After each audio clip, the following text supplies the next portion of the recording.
Welcome guys, आप सभी का एक बार फिर से स्वागत करता हूं आपके अपने YouTube channel one step up nothing is impossible में। तो गाइस, आज हम यहां पे एक नया सब्जेक्ट लेके आ रहे हैं, मध्यकालीन का भारत। और यहां पे हम अपने जीएस के जितने भी बाकी सब्जेक्ट हैं उनको भी इसी क्रम में आगे बढ़ाते रहेंगे। तो आइए, ज़्यादा समय न लेते हुए आज का अपना जो ये चैप्टर है ये शुरू करते हैं मध्यकालीन भारत के इतिहास से। भारत पर अरबों का आक्रमण। तो गाइस, भारत पर जो अरबों का आक्रमण हुआ था, ये एक अरब ऐसी मुस्लिम शक्ति थी जिनका सबसे पहली बार भारत पर आक्रमण हुआ था। वर्ष 711 ईस्वी में भारत पर सर्वप्रथम मुस्लिम आक्रमण उबैदुल्ला के नेतृत्व में हुआ। अरबों का सफलतम आक्रमण भारत के खिलाफ मोहम्मद बिन कासिम के नेतृत्व में हुआ। ये आपको ध्यान रखना है, क्योंकि ये जो आक्रमण हुआ था ये 712 ईस्वी में हुआ था। उस समय सिंध के जो राजा थे वो दाहिर थे। ये मैंने आपको नेक्स्ट पॉइंट में दिखाया है कि अरबों ने 712 ईस्वी में सिंध पर विजय पाई, और इस समय सिंध का जो राजा था वो दाहिर था। और ध्यान रखिएगा कि जो प्रथम अरबों का आक्रमण हुआ था वो उबैदुल्ला के नेतृत्व में भारत पर हुआ था। जब अरब भारत में आए थे तो उनका जो यहाँ पे मुख्य उद्देश्य था वो धन दौलत लूटना और अपने मुस्लिम धर्म का प्रचार करना था। ऐसा कोई उनका मोटिव नहीं था कि वो यहाँ पे आएंगे और भारत को अपना गुलाम बनाएंगे, जैसे कि आगे चल के हमें यूरोपीय सेनाओं के माध्यम से, यूरोपीय शक्तियों के माध्यम से देखने को मिलता है। अरबों का ऐसा कोई मोटिव नहीं था स्टार्टिंग में। वो अपने यहाँ युद्ध करने के लिए आते थे, धन दौलत जो भी होती थी वो लूट के ले जाते थे, अपने धर्म का प्रचार करते थे, बस। इसी क्रम में जो आगे आने वाले अरब थे, तुर्क थे, उन्हीं के क्रम में एक प्रमुख नाम आता है महमूद गजनवी। आपने इसका नाम काफ़ी बार सुना होगा इतिहास में, महमूद गजनवी का। तो महमूद गजनवी के बारे में आइए जान लेते हैं। गजनी साम्राज्य की स्थापना 1932 से, क्षमा चाहूँगा यहाँ पे थोड़ा टाइपिंग मिस्टेक होगी। जो ये यहाँ पे सन लिखा गया है ये थोड़ा मिस्टेक हो चुका है, 932 होना चाहिए था। 932 ईस्वी में अल्पतगीन के द्वारा की गई।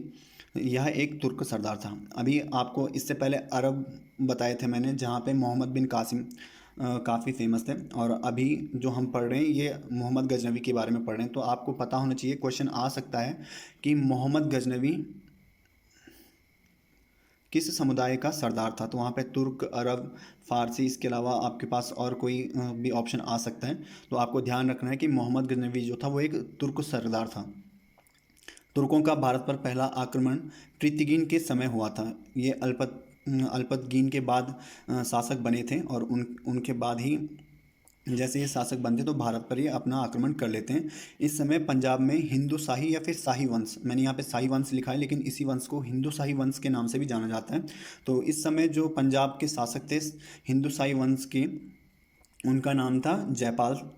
और गजनवी वंश की आगे बात करें तो सुबुतगीन 970 ईस्वी में गजनवी की गद्दी पर बैठते हैं, और इनके ही पुत्र का नाम महमूद गजनवी होता है। तो क्वेश्चन शायद मैंने कहीं किसी एग्ज़ाम में पढ़ा था कि महमूद गजनवी के पिता का नाम क्या था। तो आप यहाँ पे, ये आपको मैंने कंफर्म क्लियर करा दिया है कि उनके पिता का नाम सुबुतगीन था।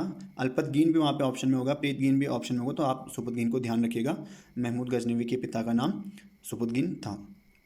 महमूद गजनवी का जन्म 1 नवंबर 971 ईस्वी में हुआ। महमूद गजनवी 998 ईस्वी में गद्दी पे बैठे, और जब ये 998 ईस्वी में गद्दी पे बैठे तो उस समय इनकी जो आयु थी वो थी मात्र 27 वर्ष। 27 वर्ष की आयु में उस टाइम पे ये गद्दी पे बैठ गए थे। इन्होंने भारत पर 17 बार आक्रमण किया। सन 1000 ईस्वी से 1027 ईस्वी तक इन्होंने लगातार 17 बार आक्रमण भारत पे किया, जिसमें से 10,025 ईस्वी का सोमनाथ का आक्रमण काफ़ी प्रसिद्ध था। और उस समय इन्होंने काफ़ी धन संपदा लूट के ले गए। लेकिन जब ये जा रहे थे तो उस समय रास्ते में ही इन पे जाटों का आक्रमण हो गया, और जाटों ने इनसे कुछ धन संपदा लूट ली थी।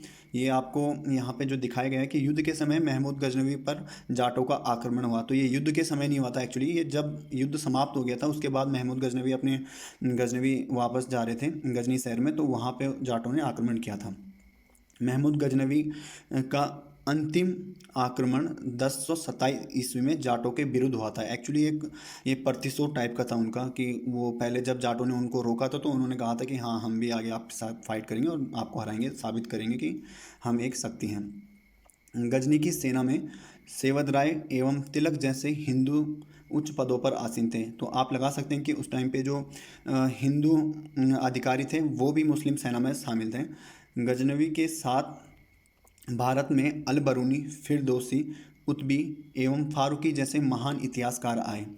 तो आपको जब आप इंडियन हिस्ट्री को थोड़ा डीप पढ़ते हैं तो उस टाइम पे आपको देखने को मिलता है काफ़ी बड़े बड़े इतिहासकारों का नाम, जिनमें अल बरूनी, फिरदौसी, कुतबी, फारूकी जैसे महान इतिहासकार हम कहेंगे, उनका नाम वहाँ पे आपको चर्चित मिलता है।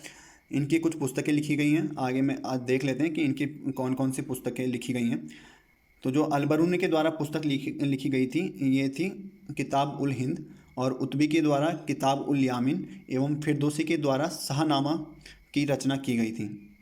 तो ये आपको 3 इम्पॉर्टेंट बुक के नाम यहाँ पे मिल चुके हैं और उनके राइटर भी आपको मिल चुके हैं। तो ध्यान रखिएगा, अलबरूनी के द्वारा किताब उल हिंद, या इसको तहकी ए हिंद के नाम से भी जाना जाता है, दूसरा नाम इसका तहकी ए हिंद है।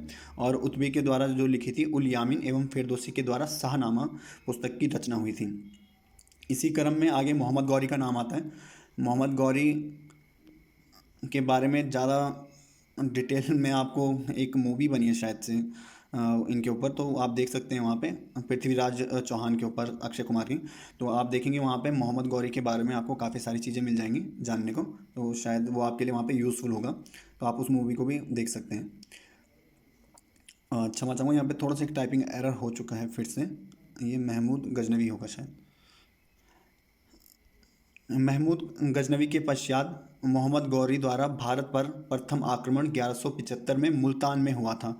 ये ध्यान रखिएगा, सन यहाँ पे थोड़ा इतना नहीं आता है, लेकिन प्रथम आक्रमण जब मोहम्मद गौरी का पूछा जाता है तो मुल्तान के विरुद्ध हुआ था, ये आपको यहाँ पे ध्यान रखना है। साथ ही अभी जब आप आगे पढ़ेंगे, मोहम्मद गौरी का जो मूल नाम था ये भी काफ़ी बार पूछा जा चुका है। यूके ट्रिपल एससी के एग्ज़ाम में भी शायद ये आ चुका है, और इसके अलावा जो एसएससी एग्ज़ाम कंडक्ट कराती है उनमें तो ये काफ़ी फेमस है। इसके अलावा आप चाहे नेवी एयरफोर्स देख लीजिए, या फिर जो हमारे यहाँ पे आर्मी जीडी का एग्ज़ाम होता है उसमें भी ये क्वेश्चन काफ़ी फेमस है। तो मोहम्मद गौरी का जो मूल नाम था मुइजुद्दीन मोहम्मद बिन सम था।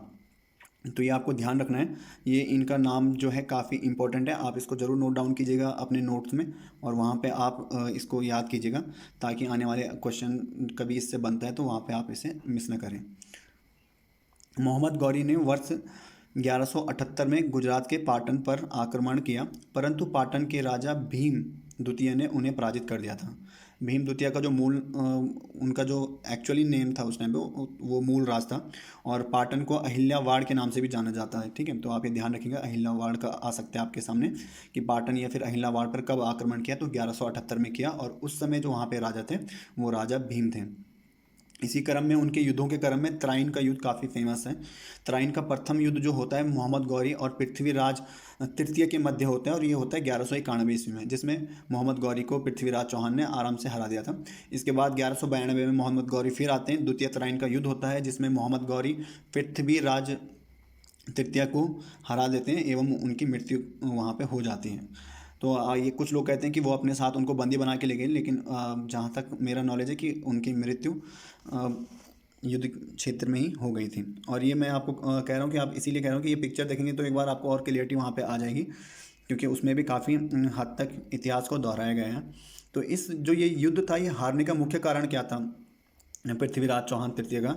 इनका जो कारण था, इन्हीं के ससुर जो चांदवार यहाँ पे, क्षमा चाहूँगा, ये यहाँ पे चांदवार नहीं होगा, ये चंदावार के राजा थे जयचंद, जो कि मोहम्मद गौरी का जिन्होंने साथ दिया था इस युद्ध में, त्राइन के द्वितीय युद्ध में, और जिसके कारण पृथ्वीराज चौहान की यहाँ पे हार हुई थी। त्राइन के युद्धों को तारवाड़ी के युद्धों के नाम से भी जाना जाता है। ये काफ़ी महत्वपूर्ण फैक्ट रहेगा आपके लिए, क्योंकि मैं आपको बता दूं यहाँ पे कि आप देखेंगे तो कहीं पे भी आपको ये नहीं मिलेगा। बिल्कुल जब आप डीप एनसीईआरटी पढ़ेंगे तो वहीं पे आपको ये मिलेगा। ये एनसीईआरटी से मैंने लिया है।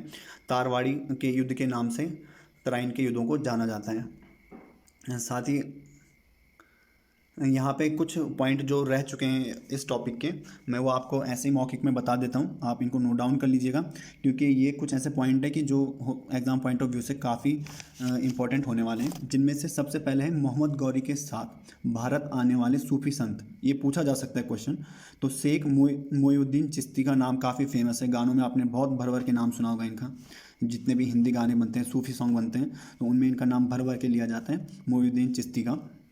तो ये मोहम्मद गौरी के साथ भारत आए थे।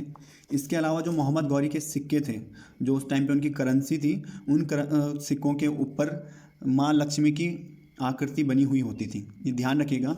एकमात्र ऐसा मुस्लिम शासक जिसके सिक्कों पर माँ लक्ष्मी की आकृति बनी होती थी, मोहम्मद गौरी। और ये क्वेश्चन आने की बहुत ज़्यादा संभावनाएं हैं। इसके अलावा इनके एक गुलाम थे बख्तियार खिलजी, जिनका नाम था। इन्होंने बंगाल और बिहार पर विजय प्राप्त की और साथ ही नालंदा एवं विक्रमशिला विश्वविद्यालय को काफ़ी इन्होंने हानि पहुंचाई थी। एक तरीके से नष्ट ही कर दिया था वहाँ पे उन्होंने पूरी तरीके से। तो जैसे आपको पता है, बंदर के जाने अदरक का स्वाद, तो यही होता है कि अनपढ़ होने पर आप जो शिक्षा के जितने भी स्रोत होते हैं उनको भी ख़त्म करना चाहते हैं। तो एक वही यहाँ पे देखने को मिला इतिहास में। इसके अलावा मोहम्मद गौरी की मृत्यु के बाद उनके कुछ गुलाम थे जिन्होंने उनके पूरे साम्राज्य को अपने कंट्रोल में कर लिया था, जिनमें यल्दोज, कुबाचा व कुतुबुद्दीन ऐबक, ये तीनों काफ़ी फेमस हैं। और यहाँ से क्वेश्चन आपके लिए डेफिनेटली बनता है। और मैं आगे जो यहाँ पे क्वेश्चन सीरीज़ कराऊंगा, इनके MCQs फॉर्म में आपको टेस्ट सीरीज़ प्रोवाइड कराऊंगा, तो वहाँ पे मैं इनको आपको प्रोवाइड कर दूंगा, जो भी मैंने ये मौखिक में बोले हैं। तो आशा करता हूँ आप सभी को ये वीडियो पसंद आएगा।